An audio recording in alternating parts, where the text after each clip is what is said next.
decorative pillow, you will have two pieces of fabric. One will be your front and one will be your back. So you will separate them and you will just start with one side.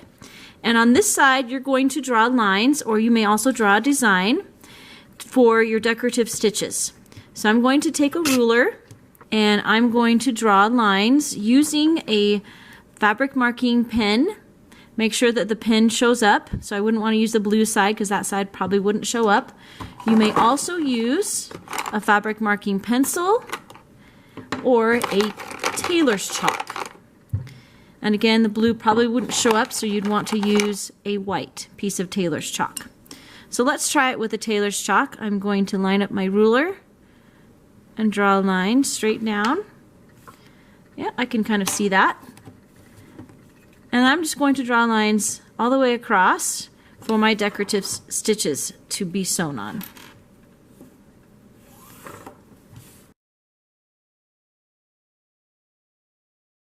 Now we're going to take our front piece of our fabric and we're going to stitch decorative stitches on those lines that I've just drawn on the fabric. To change the number of the stitch, you will change the stitch selection buttons. Let's go ahead and start with the number 2. That's a zigzag stitch. And it should show up on your screen. And then I'm going to go ahead and put my fabric into the machine, making sure that my 2 pieces of thread are behind the machine out of the way. Then when I put the fabric in, I'm going to line up the presser foot, and there's a little line in the middle of the presser foot that I can line that up with the line that I'm going to stitch on. Keeping my fingers out of the way, I'm going to go ahead and start doing the zigzag stitch.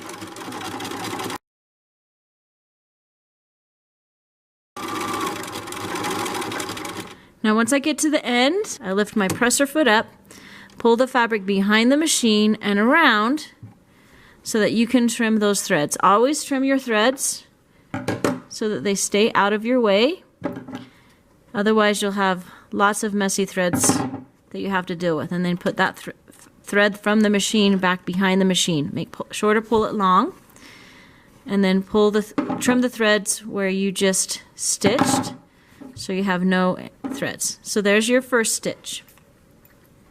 Now say I want to do a different kind of stitch on my next line, then again I'd come over here to your stitch selection buttons. Let's try 7. You can also change the thread. I'm going to change it to a different color so that it will show up a different color on my fabric. Alright, so now I'm ready to do the next stitch. I'm going to do that on the next line. Notice that the bulk of my fabric is out to the left of the machine. Even though I started drawing on this line, I'm not going to stitch it this way, because then I have a lot of extra fabric into my machine. So I want the bulk of the fabric to the left of the machine. Put your presser foot down, follow that line, and let's see what stitch number 7 looks like.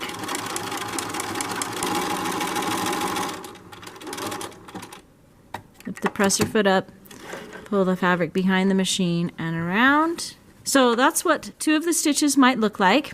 If you want to do a double stitch on this particular machine, you're going to push the pound sign or the number symbol, and then you would push which one of these you want to do. Now we're going to avoid 18, 19, and 20 because those tend to get caught on the machine. So let's go ahead and try number 15. That's a pretty cute stitch. This is number 15. Kind of looks like a baseball stitch. Really fun stitch. You can do that in different colors. And I'm going to go ahead and finish the rest of the stitches and then we'll continue on from there. So once you have all of the decorative stitches stitched on your fabric, it's now time to get your back piece of fabric, and we're going to place it right on top of those beautiful lines. Now this is the back part of my fabric. I want you to notice that the stitches aren't as bright because I used just a light blue bobbin, but I want those bright colors to be on the outside. So to do that, we're going to place this on top. So just make sure that you do it correctly. You don't want to do it the wrong way or else you might have to unpick your stitches. And you're going to pin through both sides of the fabric both layers, and then you're going to come back and pin it down like that, so that the pin is poking up the top so you can grab it easily as you stitch stitches. So you want to put the pins in every few inches, maybe 2 to 3 inches, again through both layers, and then back down, so it catches both sides of the fabric. Now on one side of the project you want to leave some sort of opening, and I would suggest doing it maybe 4 to 5 inches apart. Maybe mark your opening. Well, let's do, as long as your hand can fit in there, I'm going to do 4 inches. And then I'm going to stick my pins right at those 2 spots so that I'll remember that that is my opening, because that's where we want to put the stuffing in when we turn it right side out. So when you get ready to stitch your project back together, you want to make sure that you're at a number 1 stitch. So go back to your stitch selection buttons and make sure to push number 1. If you're not at the number 1 stitch, you'll have one of these stitches, whatever it is that you're on, sew your project together, and that's not as easy to do. So it's much nicer if you stitch with the number 1 stitch, which is just the plain basic straight stitch. So I'm going to start, remember those 2 spots that I marked? That's the opening. So I'm going to start at this one, the second part, and I'm going to put my fabric into the machine, and I'm going to line it up with this red line that I've painted on the machines. This is the 5/8 of an inch seam allowance. That is the distance from the needle to the line is 5/8 of an inch, and that's a standard seam allowance. So I'm going to take that pin out so I don't sew over it, put my presser foot down, make sure that thread is behind the machine, and then I'm going to do 2 stitches forward. And then I'm going to go ahead and press the back stitch button, and I'm going to push the foot pedal at the same time. Notice how my machine goes back a few stitches. That is what's called an anchor stitch, and it's going to hold your stitch in place so that the thread does not come undone as you're putting your pillow together. And I noticed that I came just over a little bit, so I'm going to stitch so that I can see that 5/8 of an inch line.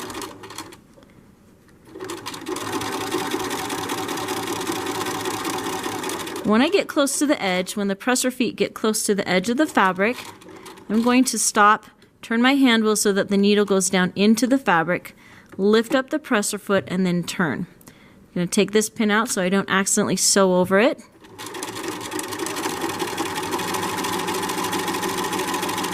And I'm going to follow that 5/8 of an inch red line all along the edge of the fabric. Here's another pin. Make sure to stop and take that out.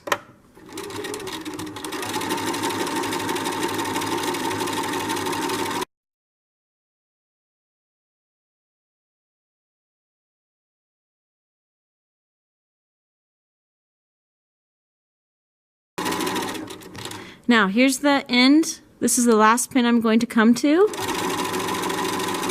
I'm going to take that pin before I get there, but I have my marking there so I'll know where to stop. And I'm also going to do a reverse stitch here. So again, push and hold the reverse button and push the foot pedal at the same time. Let go, lift up your presser foot, pull the fabric behind the machine, and you are done stitching your front and your back of your pillow together. So you should have a really nice seam allowance that if you were actually to measure it, you would notice that it's really close to 5/8 of an inch.